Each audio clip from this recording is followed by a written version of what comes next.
One moment on the debate stage we didn't get to talk about yesterday was the climate change section. And I actually thought it was worth digging into a little bit, both about the audience and about the way that Ron DeSantis handled it. So it sparked, actually, by a Young American for Freedom member, younger Republican, I guess, who posed the question to the candidates. And then the candidates themselves were asked to raise their hand if they believed in man-made climate change. DeSantis quickly swatted that away, and it led to an exchange also with Vivek Ramaswamy. So let's take a listen to all of that, and we'll talk about it on the other side. So we want to start on this with a show of hands. Do you believe in human behavior is causing climate change? Raise your hand if you do. Well, look, we're not school children. Let's have the debate. I mean, I'm happy to take it to start. Alexander, so do you want to raise your hand or not? I don't think that's the way to do. So let me just say to Alexander this. First of all, one of the reasons our country's decline is because of the way the corporate media treats Republicans versus Democrats. Biden was on the beach while those people were suffering. Let us be honest as Republicans.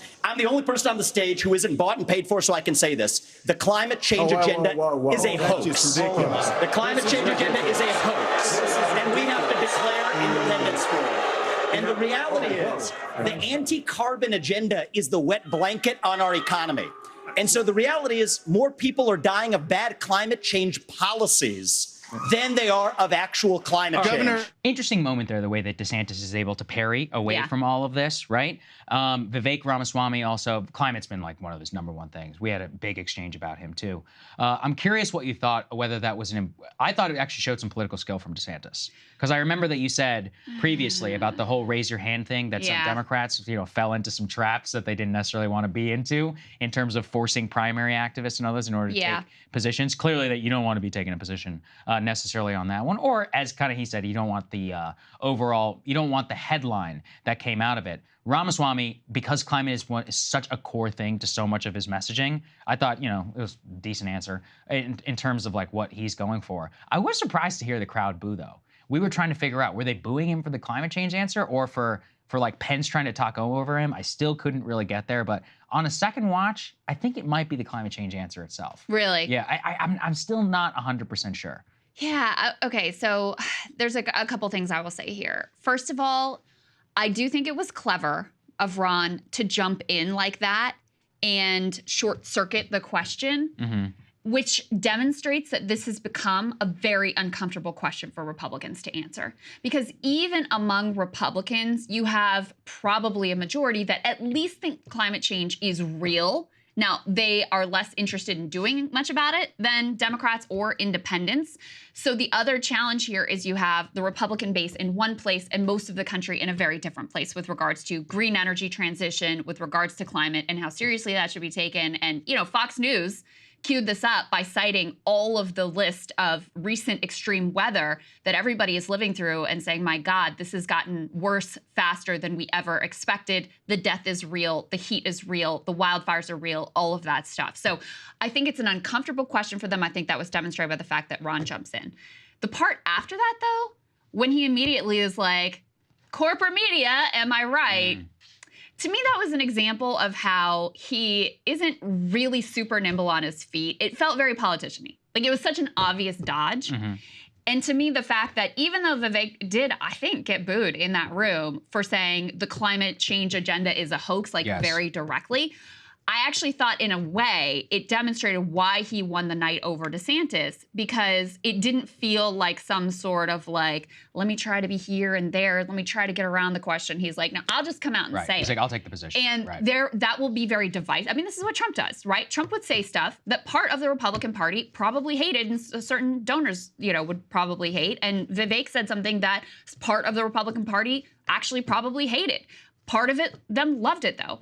And part of them just took it as a signal, whatever they think of climate change, of like, oh, this guy's different. He doesn't talk like the other ones. He's not Weasley trying to get out of this answer like everybody else on the stage was. Yeah, I think that's a good analysis. I think you're right. In terms of how it overall went, and I think you're right, and this is why it's difficult. In general, the flag goes up anytime you hear climate change. One of the things that I think that Vivek, Vivek, if you recall, he had a big embrace nuclear moment there on the stage. Whenever he, I think it was his very first answer, whenever he was talking about it's very simple. So yeah, I appreciated that. I thought it was good. One of the reasons why that I have seen the big turn on it is that there is basically the GOP base in particular is convinced that any discussion of climate change or green transition or all of that is basically a not depopulation, although there is an element of that to some of the discourse, but more of like a deconsumption. Or my brain isn't working all that well, but the idea that you have to consume this whole less. like World Economic Forum and whatever. Which some of it's true. Like, let's be real. Like some of it. Well, okay. The World Economic Forum, they're interested in maintaining the status quo. I mean, many of these people are rich off of fossil fuels. So let's be clear about where the money is. Yeah, but I mean, in terms of the future or whatever that they've published, I'm saying some of that they're quoting like directly from the text. So I think one of the reasons why that they attack the climate change quote unquote agenda is because that is the way it's generally understood by the mean Republican voter. I have seen actually quite a bit of polling that whenever you talk about the environment and environmentalism, the change in the attitudes around this actually completely change. Well, and as you see, Vivek is very slippery here because he was very careful with his choice of words. He didn't say climate change is a hoax. Yes, he said the climate change agenda is a hoax. So I am 100% sure when someone, you know, the implication of that is that you don't believe in any of this, but he didn't actually come out and directly say that. So I'm sure when he does another Caitlin Collins interview or whatever, and they say, why don't you believe it? Oh, well, that's not what I said. Why are you lying about how misrepresenting me, et cetera, et cetera. So he's very slippery and very intentional in his wording here. That's number one. Number two, I think bigger picture for the Republican Party, this is a problem for them with young voters. I mean, this is quickly becoming the number one issue for young Americans. And Republicans have been a little bit excited about like maybe young men or like maybe they're thinking again about their liberal ways and their progressive ways, et cetera. I think that climate increasingly becomes a sort of litmus test issue of are you even, you know, remotely approachable or on our side versus are you, you know, just like there's no chance that I'm going to give you any sort of a look whatsoever. So it's going to be a while before young voters really pack the punch, especially Gen Z, that, you know, would make a huge difference in terms of elections. Although, you know, already you have young voters who are showing up in larger numbers in the past midterm elections. They've been highly motivated by Roe versus Wade, et cetera. But I do think longer term, this is a big, big issue for Republicans with young voters. I'm just not quite sure yet. I know it's a big thing for college-educated voters, no question about it, specifically people who are under 35. Amongst like more working class voters who are also young, they are willing to say like it's a concern. I don't know if it's the top one. As you said also, because people don't vote, it's one of those where it's very difficult to parse like what people are actually coming out and actually judging said litmus tests on. People say one thing to a pollster, very different whenever it does come to the actual voters. I've always thought talking about it in a more positive way, talking about the ways out, possibly like nuclear energy and all that is almost certainly one of the best winners in terms of a uniting agenda, but also a way in order to split the difference, quote unquote, away from what I do think is a very bad strain of like climate doomerism that pervades some of the worst parts of the American left in the way that at least the discourse happens around this issue. So Vivek's answer was at I actually think a view into where the party is right now, where you both have the boomer element, but also some of the younger voters who are definitely more interested in the conversation around like nuclear energy, not necessarily, you know, he does have it out for EVs though. That's the one thing which I never have quite understood. He in particular has like a religious jihad against EV tax credits, whereas considering Elon is so popular amongst Republicans, where as it's to me, it's just a messaging thing. I don't think people actually care about EV technology itself. It's like if you're pushing it for replacing the freaking Ford F-150 or whatever that, okay, that's not going to happen. In terms of talking about replacing a sedan, a commuter sedan in particular, like for a city car, yeah, I mean, I have no reason why to see why that's not in the conversation. Yeah, people are just not as ideological. They're just pragmatic. They're like, I want to save on gas and not have to go to the pump. And guess what? Like save on service as well, because you don't have to get oil changes, et cetera. I think that's how most Americans view a potential EV transition. I mean, just to underscore the point I was making, I just pulled up a poll. Even a majority of young Republicans say that they are very concerned about climate change.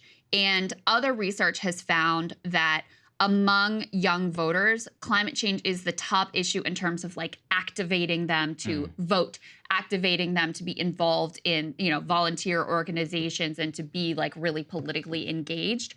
Climate is a top issue. And so that's why I feel like, especially as we increasingly live through these extreme weather events and the images they're already really undeniable, that the discomfort that was manifested on that stage among everyone except Vivek basically really tells the story of how they are struggling to grapple in real time with what they say now, when it's not as not that long ago, it was very acceptable for them to just be like, no, you know, right. it's fake, and look, here's a snowball, right? True. That's not as like acceptable anymore, so they haven't figured out how to fully navigate the issue now. No, that's a good point. Anyway, that's why we spent some time on it. We thought you guys would be interested in that. We really appreciate everybody, and also everyone who's been signing up, taking advantage of our debate special, breakingpoints.com, for 10% off on our yearly discount. We will see you all later. Hey guys, if you like that video, go to breakingpoints.com, become a premium subscriber, and help us build the best independent media organization on the planet. That's right. We're subscriber funded. We're building something new. We want to replace these failing mainstream media organizations. So again, to subscribe, it's breakingpoints.com.